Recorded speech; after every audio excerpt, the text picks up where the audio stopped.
الحمد لله الذي نور قلوب العارفين بنور الإيمان وشرح صدور الصادقين بالتوحيد والإيقان وصلى الله تعالى على خير خلقه سيدنا محمد وعلى آله وأصحابه أجمعين. أما بعد فأعوذ بالله من الشيطان الرجيم. بسم الله الرحمن الرحيم. إنا أعطيناك الكوثر فصل لربك وانحر إن شانئك هو الأبتر. صدق اللہ العظیم.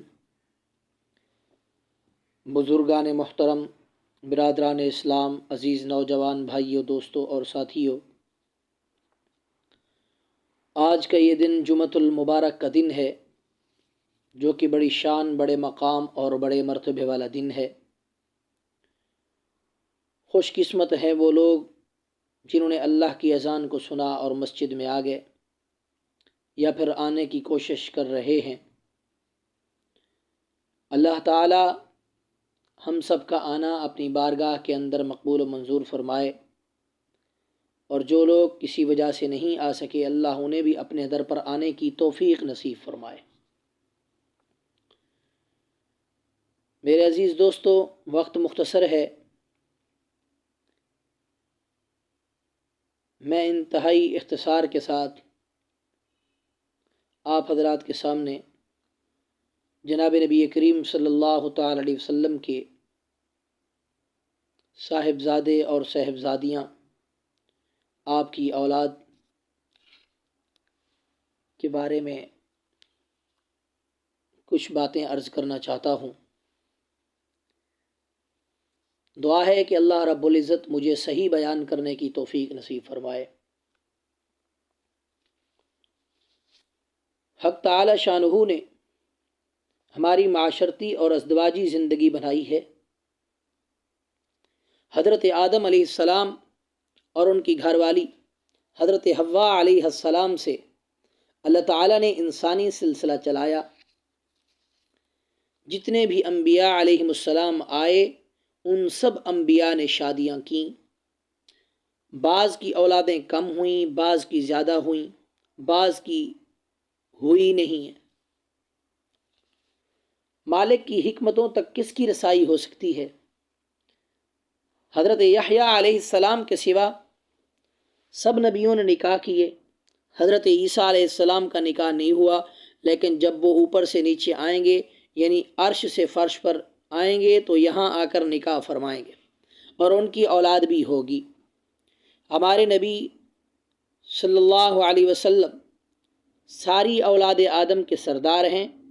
نبی کوئی کام اپنی منشا سے نہیں کرتا، اس کا ہر کام اللہ کے امر سے ہوتا ہے۔ آپ علیہ الصلاۃ والسلام نے اللہ کے امر سے متعدد نکاح کیے، جیسے ہمارے نبی علیہ الصلاۃ والسلام سب سے اعلیٰ ہیں، طیب ہیں، اطہر ہیں۔ اللہ نے آپ صلی اللہ علیہ وسلم کو بیویاں بھی ویسی ہی دیں جو طاہرات مطہرات تھیں۔ ساری کائنات کی نیک عورتیں ان کے مقام کو نہیں پہنچ سکتی۔ حضور نبی کریم صلی اللہ تعالی علیہ وسلم کی اولاد کے بارے میں مختلف اقوال ہیں۔ سب سے زیادہ معتبر اور مستند قول یہ ہے کہ 3 صاحبزادے اور 4 صاحبزادیاں تھیں۔ ان میں سے 2 صاحبزادے اور 4 صاحبزادیاں حضرت خدیجہ رضی اللہ تعالی عنہا کے مبارک بطن سے پیدا ہوئیں۔ نمبر 1، قاسم رضی اللہ تعالی عنہ، جن کی نسبت آپ صلی اللہ علیہ وسلم ابو القاسم کہلاتے تھے۔ اور نمبر 2، حضرت عبداللہ رضی اللہ تعالی عنہ، جن کو طیب اور طاہر بھی کہا جاتا ہے۔ نمبر 3، ابراہیم رضی اللہ تعالی عنہ، جو آپ صلی اللہ علیہ وسلم کی باندی ماریہ قبطیہ رضی اللہ تعالی عنہا کے مبارک بطن سے پیدا ہوئے، اور 4 صاحبزادیاں تھیں۔ نمبر 1، حضرت زینب رضی اللہ تعالی عنہا، جن کا نکاح ابو العاص بن ربیع رضی اللہ تعالی عنہ سے ہوا۔ نمبر 2، حضرت رقیہ رضی اللہ تعالی عنہا، جن کا نکاح حضرت عثمان ابن عفان رضی اللہ تعالی عنہ سے ہوا۔ نمبر 3 حضرت ام کلثوم رضی اللہ تعالی عنہ ہے، ان کا نکاح بھی حضرت عثمان ابن عفان رضی اللہ تعالی عنہ سے ہوا۔ اور نمبر 4 حضرت فاطمۃ الزہرا رضی اللہ تعالی عنہ ہیں، جن کا نکاح حضرت علی رضی اللہ تعالی عنہ سے ہوا۔ اللہ تعالیٰ نے آپ صلی اللہ علیہ وسلم کو حضرت خدیجہ رضی اللہ تعالی عنہ کے بطن سے جتنی نرینہ اولاد دی وہ سب بچپن ہی میں فوت ہو گئے۔ اللہ تعالیٰ نے اپنے نبی صلی اللہ علیہ وسلم کو سیدہ طیبہ طاہرہ حضرت خدیجہ الکبریٰ رضی اللہ تعالی عنہ کے مبارک بطن سے بیٹا دیا، جن کا نام قاسم تھا، اور وہ پہلے مولود ہیں۔ بعثت نبوی سے بیشتر ہی انتقال کر گئے، صرف 2 سال زندہ رہے، پاؤں پر چلنا سیکھ گئے تھے کہ اللہ تعالیٰ نے اپنے پاس واپس بلا لیا۔ ہمارے نبی صلی اللہ علیہ وسلم کی کنیت ابو القاسم انہی کے نام پر ہے۔ عرب اکثر بڑے بیٹے کے نام پر کنیت رکھتے تھے، بعض دفعہ بیٹی کے نام پر بھی کنیت رکھ دیتے تھے، جیسے حضرت ابو بکر صدیق اکبر رضی اللہ تعالی عنہ کے والد ابو قحافہ ہیں، اور قحافہ ان کی بیٹی کا نام ہے، اس کے نام پر انہوں نے کنیت رکھ لی۔ بعض حضرات نے اپنی کنیت خود ہی رکھ لی، جیسے حضرت ابو ذر رضی اللہ تعالی عنہ ہیں، ان کا نام جندب بن جنادہ ہے، لیکن اپنی کنیت ابو ذر خود رکھی۔ زر مٹی کے ذرات کو کہتے ہیں، وہ یہ کہا کرتے تھے کہ میری حقیقت ان مٹی کے ذرات کے سوا کچھ نہیں۔ اپنے آپ کو انہوں نے عبدیت کے لین میں فنا کر دیا تھا، کہا کرتے تھے کہ میں ابو ذر یعنی میں خاک ہوں، اس سے زیادہ میری کوئی حقیقت نہیں۔ ایک مرتبہ سیدنا علی رضی اللہ تعالی عنہ گھر تشریف لائے، سیدہ فاطمہ رضی اللہ تعالی عنہا جگر گوشہ رسول صلی اللہ علیہ وسلم سے کچھ بات چیت ہو گئی۔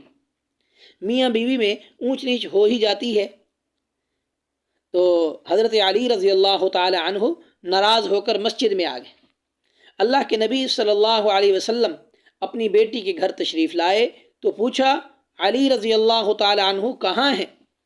علی کہاں ہے؟ سیدہ فاطمہ رضی اللہ تعالی عنہ نے کہا، ایسے ایسے بات ہوئی ہے، رنجش کر کے مسجد چلے گئے ہیں۔ تو آپ صلی اللہ علیہ وسلم مسجد میں تشریف لائے تو وہ لیٹے ہوئے تھے، حضرت علی لیٹے ہوئے تھے، تو آپ صلی اللہ علیہ وسلم نے اپنا پاؤں مبارک لگایا اور فرمایا، قم یا ابا تراب، قم یا ابا تراب، وہ مٹی والے کھڑے ہو جاؤ۔ اب یہ کنیت ابو تراب اللہ کے نبی نے رکھ دی۔ جب حضرت علی رضی اللہ تعالی عنہ کو اس کنیت سے پکارا جاتا تو بڑے خوش ہوتے تھے، کیوں؟ اس لیے کہ اس کنیت سے مجھے اللہ کے نبی نے پکارا تھا، اور یہ بخاری شریف میں واقعہ لکھا ہے، یہ حدیث لکھی ہے۔ تو میرے عزیز دوستو، صاحب فتح الباری نے اس حدیث سے کئی مسائل ثابت کیے ہیں۔ نمبر 1، جو آدمی غصے میں ہو اس سے ایسی مذاق کرنا جس سے اس کو مانوس کیا جا سکے، درست ہے۔ نمبر 2، اپنے داماد کی دلداری اور ناراضگی دور کرنا بہتر عمل ہے۔ نمبر 3، باپ اپنی بیٹی کے گھر میں بغیر داماد کی اجازت کے داخل ہو سکتا ہے، جبکہ یہ معلوم ہو کہ اس کو گرا نہ ہوگی، یعنی وہ برا محسوس نہیں کرے گا۔ ہاں، اگر برا محسوس کرے تب تو اجازت ضروری ہے۔ اگر داماد برا محسوس نہ کرے تب بیٹی کے گھر میں باپ داماد کی اجازت کے بغیر داخل ہو سکتے ہیں۔ تو شروع میں اللہ کے حبیب صلی اللہ علیہ وسلم نے ابو القاسم کنیت رکھنے سے منع کیا، کوئی اور یہ کنیت نہ رکھے۔ ایک آدمی نے اپنی کنیت ابو القاسم رکھ لی، کسی نے پکارا ابو القاسم، اللہ کے نبی صلی اللہ علیہ وسلم نے مڑ کر دیکھا کہ مجھے پکار رہا ہے۔ اس نے کہا، میں آپ علیہ السلام کو نہیں بلکہ فلاں کو پکار رہا ہوں۔ تو آپ صلی اللہ علیہ وسلم نے فرمایا، میرے ہوتے ہوئے مناسب نہیں کہ یہ کنیت کوئی اور رکھے۔